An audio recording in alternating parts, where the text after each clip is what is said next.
Hello everyone. मैं doctor Tara seeds of innocence Malviya Nagar से बोल रही हूँ। आज मैं बताना चाहती हूँ पीसीओडी के बारे में कुछ। तो पीसीओडी होता क्या है, मैं ये सबको आज बताना चाहती हूँ। सबसे पहले पीसीओडी के बारे में इन्फॉर्म करने से पहले मैं आप सबको एक चीज़ बताना चाहती हूँ कि हमारे अंदर अंडे कैसे बनते हैं और उसका किस वजह से हमारे अंदर अंडे बनते हैं और कैसे वो बनते हैं, और फिर हम बात करेंगे पीसीओडी के बारे में। तो सबसे पहले मैं आपको बताना चाहती हूँ यूट्रस, उसके दोनों तरफ ट्यूब्स होते हैं और उनके साथ दोनों तरफ से अंडेदानी होते हैं।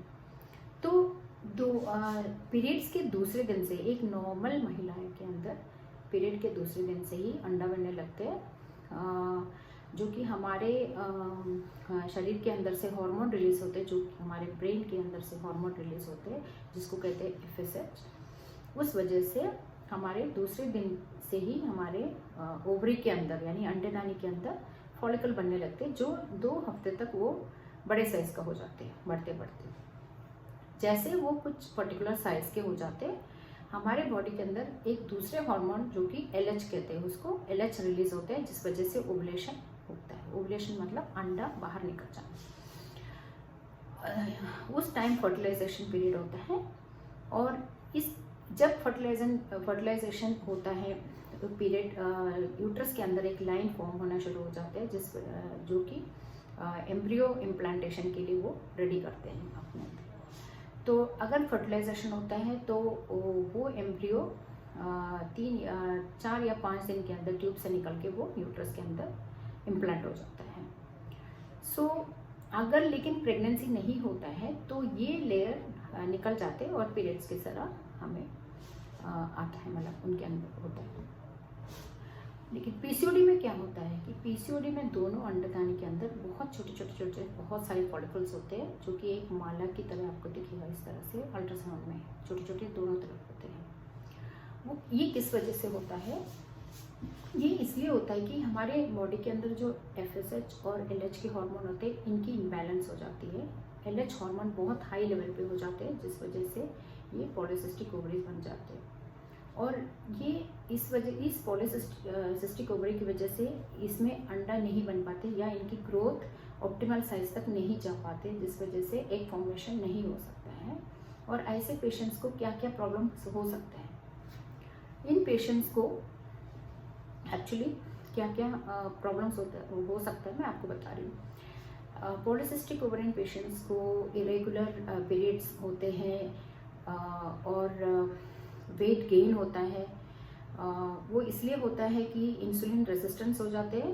पैंक्रियास इंसुलिन जो रिलीज करते हैं, उस वजह से शुगर के डिपॉजिट्स बहुत ज़्यादा होते हैं, जो कि फैट डिपॉजिट की तरह हो जाते हैं बॉडी के अंदर। इस वजह से वेट गेन होता है। हार्मोनल इम्बैलेंस की वजह से वेट गेन हो जाते हैं। एंड्रोजन हार्मोन्स की वजह से कुछ फेस पे इफेक्ट होता है, लाइक ऑयली फेस, एक्ने, और facial hair growth, thick hair growth, beard, stomach पे हेयर ग्रोथ, हाथ पैरों में, शरीर पे बाल आना, बहुत सारे घने। ये सब पॉलीसिस्टिक ओवरी से रिलेटेड प्रॉब्लम्स है, और मैरिड वुमेन में इनफर्टिलिटी कॉज करते हैं, क्योंकि जैसे एग नहीं बन पाते हैं तो वो इनफर्टिलिटी कॉज कर सकते हैं। ऐसे में हम कैसे पेशेंट्स को ट्रीट कर सकते हैं? एक अनमैरिड वुमेन को हम कैसे ट्रीट कर सकते हैं, मैं पहले आपको बताना चाहती हूँ।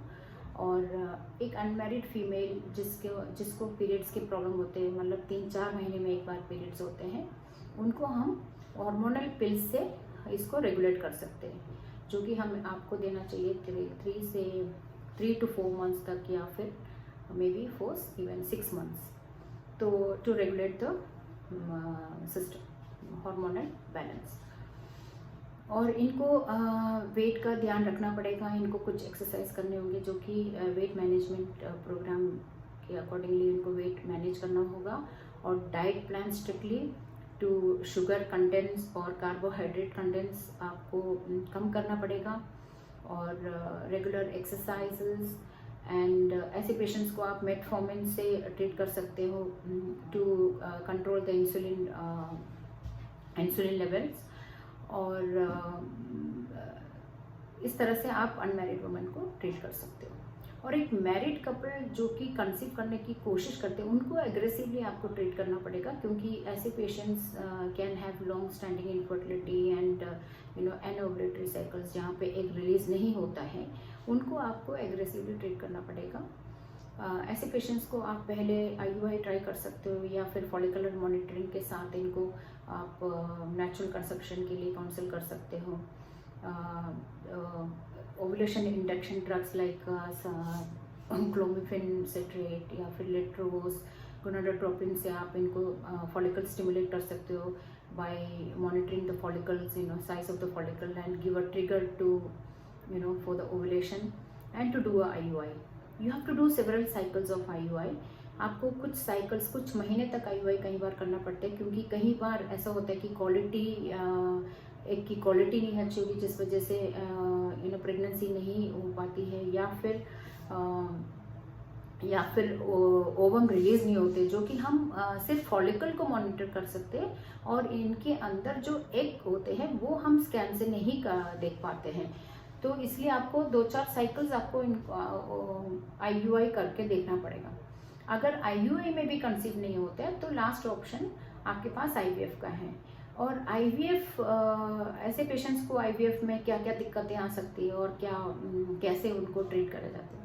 तो IVF पेशेंट्स को हम Day 2 से स्टिमुलेट करना शुरू करते हैं, और कई बार ये हाइपर स्टिमुलेट कर सकते हैं, क्योंकि बहुत सारे जो छोटे छोटे अंडे फॉलिकल्स होते हैं ये सब स्टिमुलेट हो सकते हैं पॉलीसिस्टिक ओवेरियन पेशेंट्स में। तो इस वजह से क्या प्रॉब्लम हो सकती है कि पेशेंट को जैसे बहुत सारे अंडे जो बनने लगेंगे, फॉलिकल्स बनने लगेंगे बॉडी के अंदर, तो पेशेंट को थोड़ा सा एब्डोमिनल डिस्टेंशन, डिस्कम्फर्ट, ये सब चीज़ें होने लगते हैं। और जैसे पिकअप हो जाते हैं तो इनके अंदर से बहुत सारे कई बार एग्स रिट्रीव होता है, क्योंकि बहुत सारे फॉलिकल्स बनते हैं तो बहुत सारे एग्स भी रिट्रीव होता है। तो ऐसे पेशेंट्स को हम 3-4 दिन के बाद ट्रांसफ़र नहीं कर पाते, क्योंकि इन पेशेंट के अंदर हाइपर स्टिमुलेशन होने के चांसेस बहुत ज़्यादा हाई होते हैं। हाइपर स्टिमुलेशन मतलब क्या होता है कि पेट के अंदर पानी कई बार जमा हो जाना, कई बार फेफड़े तक पानी जाना, इस वजह से हम लोग नहीं कर पाते हैं। टू अवॉइड सच प्रॉब्लम्स हम ट्रांसफ़र अगले महीने या फिर 1-2 महीने के बाद हम करते हैं। ऐसे पेशेंट्स को फ्रीजिंग समझाया जाता है कि उनके जितने भी एम्ब्रियो बनते हैं उनको फ्रीजिंग करा के 1 या 2 महीने के बाद वो अपना ट्रांसफ़र करा सकते हैं। और ये सारे प्रॉब्लम्स PCOD को लेके जो हाइपर स्टिमुलेशन प्रॉब्लम मैंने आपको बताया, ये सब कंट्रोल पे हम ला सकते हैं। और दूसरी बात ये है कि कंसीव करने के बाद क्या प्रॉब्लम्स आ सकती है इन पेशेंट्स के अंदर, कि वो कभी जैसे इनको कभी डायबिटीज़ प्रोन होता है, मतलब they can be prone to having diabetes, gestational diabetes, यानी प्रेगनेंसी में शुगर के लेवल बढ़ना, या फिर हाइपरटेंसिव होना, प्री एक्लेम्सिया। सो ये सब चीज़ का उनको, या threatened abortion in the second trimester और प्री टर्म डिलीवरी, ये सब चीज़ें PCOD पेशेंट्स को, कंसीव्ड PCOD पेशेंट्स को ध्यान रखना पड़ेगा। Regular visit to the doctor, treating doctor, and regular scan reports and regular अपना ब्लड टेस्ट वगैरह करा के आपको रेगुलर चेकअप कराना पड़ेगा। और बाकी मेरा एक छोटा सा मैसेज है सबके लिए, ये है कि अगर आपके पीरियड्स इरेगुलर है, आपको कंसीव करने में प्रॉब्लम होता है, और आपको पता है कि आपको PCOD का प्रॉब्लम है, आपको मेरे ख्याल से इंतज़ार नहीं करना चाहिए। आपको जल्दी से जल्द एक IVF स्पेशलिस्ट के पास जाना चाहिए और अपने प्रॉब्लम के बारे में समझना चाहिए, और अपना जल्दी से जल्दी अपना ट्रीटमेंट करके आपके सारे प्रॉब्लम्स को सॉल्व करके आपको कंसीव जल्दी करने की कोशिश करना चाहिए। Thank you so much.